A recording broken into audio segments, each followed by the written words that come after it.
कैसे हैं आप लोग? चकाचक। आज हम लोग नया चैप्टर स्टार्ट कर रहे हैं। उस चैप्टर का नाम है कैश फ्लो स्टेटमेंट। बिल्कुल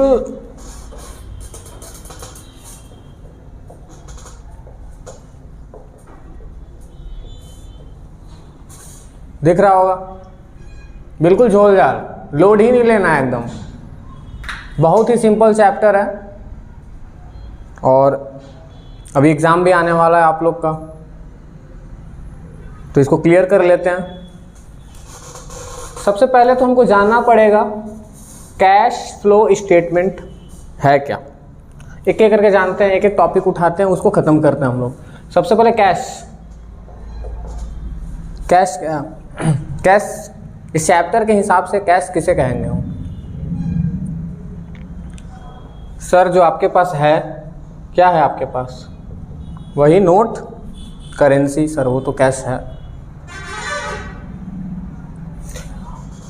जो बैंक में रुपया रखा हुआ है वो भी तो कैश है।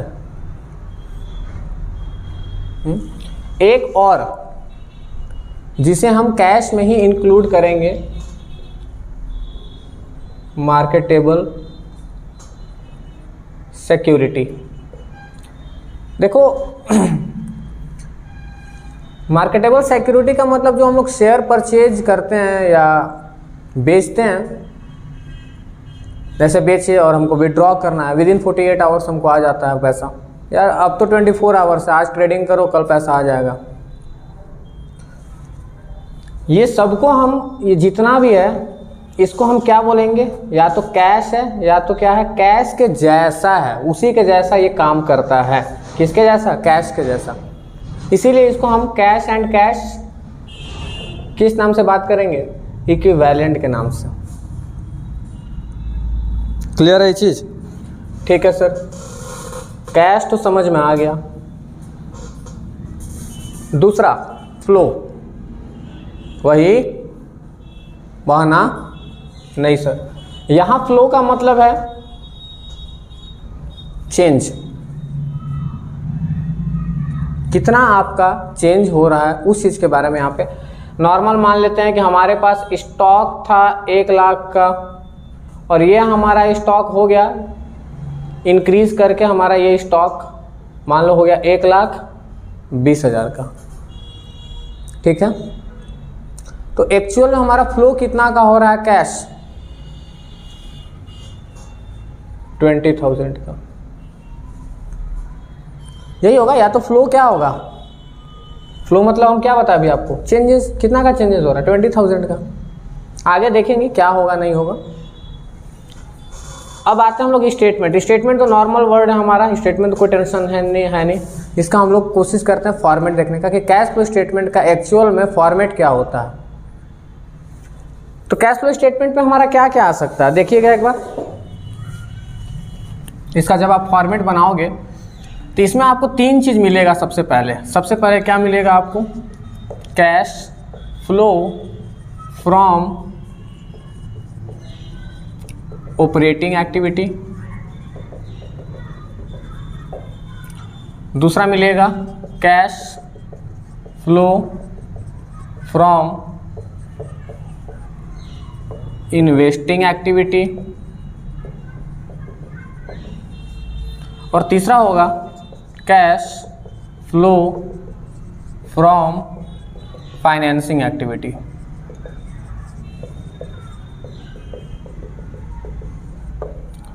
हम लोग स्पेशली अभी हम लोग पढ़ेंगे तो तीनों के बारे में समझेंगे, लेकिन स्पेशली हमारा जैकबोर्ड जो कि आपका इस बार जो आने वाला है, बस क्या आने वाला है? ऑपरेटिंग एक्टिविटी और फॉर्मेट। अभी हम स्टेटमेंट बना रहे हैं, कैश फ्लो स्टेटमेंट, तो हमारा यही होगा।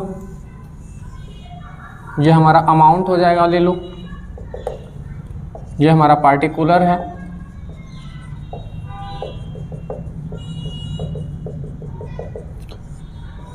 ठीक है। यहाँ पे एक अमाउंट आएगा तुम्हारा,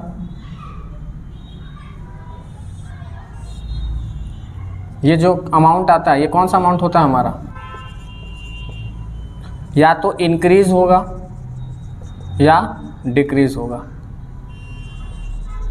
cash and cash equivalents plus करते हैं इसमें हम लोग कौन सा,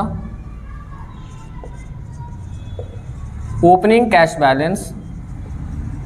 तो हमको डायरेक्टली पता चल जाता है कि हमारे पास ईयर एंड में कितना कैश है, क्लोजिंग कैश बैलेंस।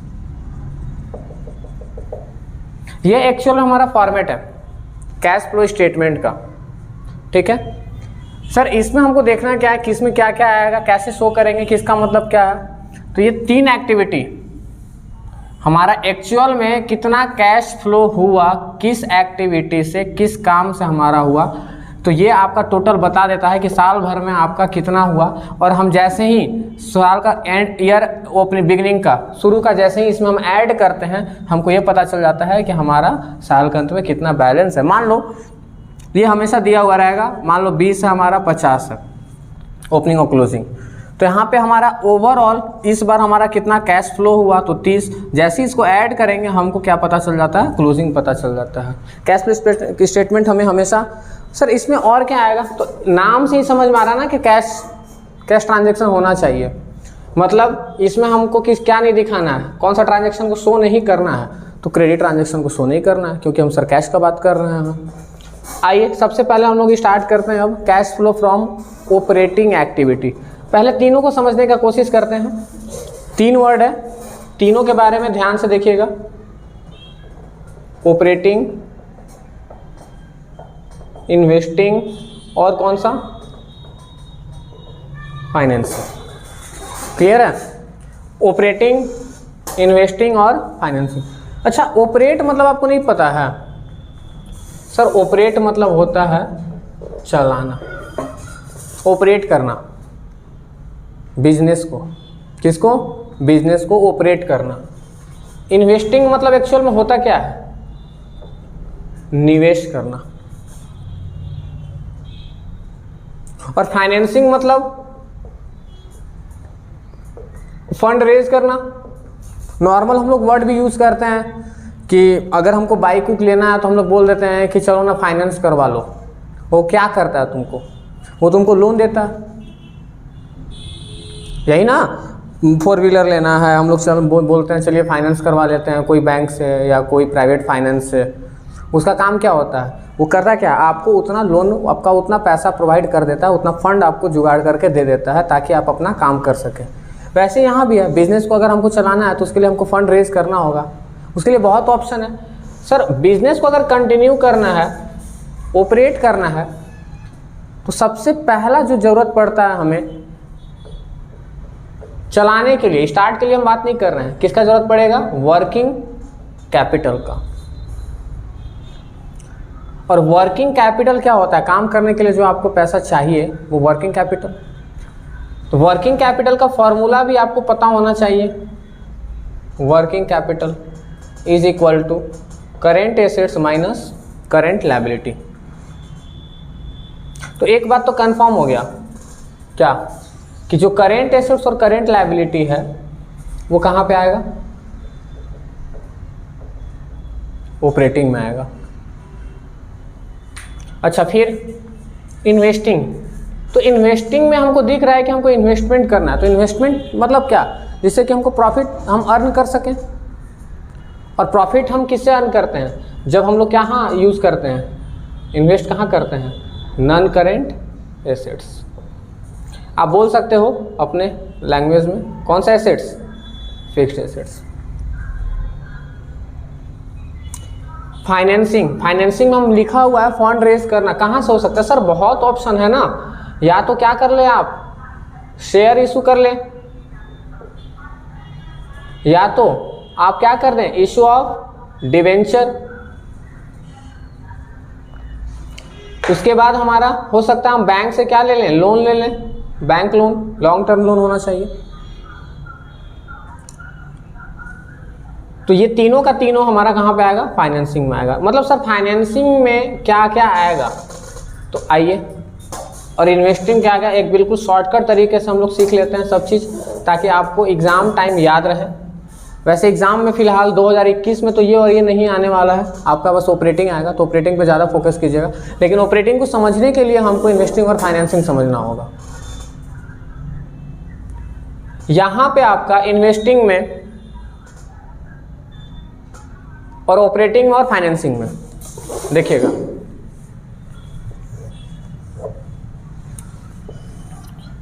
टोटल जब हम आपको पढ़ाते हैं तो हम क्या क्या बोलते हैं आपको कि सर इतना चीज़ आपको पता होना चाहिए, एसेट्स के बारे में, लायबिलिटी के बारे में, एक्सपेंस के बारे में और इनकम के बारे में, और एक और हम पढ़ाते हैं कैपिटल के बारे में। आपको इतना बोलते हैं कि आपको नॉर्मली एकदम बिल्कुल बेसिक क्लियर होना चाहिए। एसेट्स में आपको बताए थे नॉन करेंट एसेट्स, और यहाँ पे क्या होता है हमारा करेंट एसेट्स। लायबिलिटी में भी या तो लॉन्ग टर्म होगा नॉन करेंट लायबिलिटी, या तो करेंट लायबिलिटी, या तो एक्सपेंस होगा या तो इनकम होगा। नॉन करेंट एसेट्स ये किसका पार्ट है? फिक्स एसेट है, ये किसका पार्ट है? इन्वेस्टिंग का। करेंट एसेट्स और करेंट लायबिलिटी ये वर्किंग कैपिटल का पार्ट है, इसीलिए ये दोनों कहाँ जाएगा? ऑपरेटिंग में। और नॉन करेंट लायबिलिटी जो बचा और कैपिटल ये हमारा कहाँ जाएगा? फाइनेंसिंग में। और जो इनकम है और जो एक्सपेंस है बिजनेस को ऑपरेट करने के लिए चाहिए, तो ये कहाँ पे रहेगा? ऑपरेटिंग में। ओवरऑल यही हिसाब किताब है। मतलब ऑपरेटिंग में हमारा जो आएगा वो क्या आएगा? एक्सपेंस आएगा, इनकम आएगा, और यहाँ पे हमारा करेंट एसेट्स आएगा और करेंट लायबिलिटी आएगा। फिर इन्वेस्टिंग में हमारा फिक्स एसेट आएगा ना, या फिक्स एसेट एक नॉर्मल वर्ड से अच्छा है। यहाँ पे क्या लिखे? नॉन करेंट, जिसमें कि दोनों चीज़ आ जाता है। क्या क्या? टेंजिबल और इंटेंजिबल। इंटेंजिबल का थोड़ा सा हमको गौर करना पड़ेगा। इंटेंजिबल जब परचेज होगा जैसे गुडविल, तब यहाँ पे शो करेंगे। अगर राइट ऑफ होता है तो हम कहाँ पे जाएंगे? ऑपरेटिंग में जाएंगे। और फिर फाइनेंसिंग है। फाइनेंसिंग में हमारा क्या क्या आ सकता है? तो एक एक टॉपिक करके क्लियर करते हैं। आज जो हम स्टार्ट करने वाले हैं वो हम आपको ऑपरेटिंग एक्टिविटी सिखा रहे हैं। चलिए, ऑपरेटिंग एक्टिविटी का फॉर्मेट आपका वैसे किताब में भी दिया हुआ है, आप देख सकते हैं नीचे। Cash flow from operating activities, इसका 2 मेथड है, लेकिन अभी हम एग्जाम पॉइंट ऑफ व्यू से चल रहे हैं, इसीलिए जो हम आपको सिखा रहे हैं वो कौन सा मेथड हम आपको बताने वाले हैं अभी? Indirect method.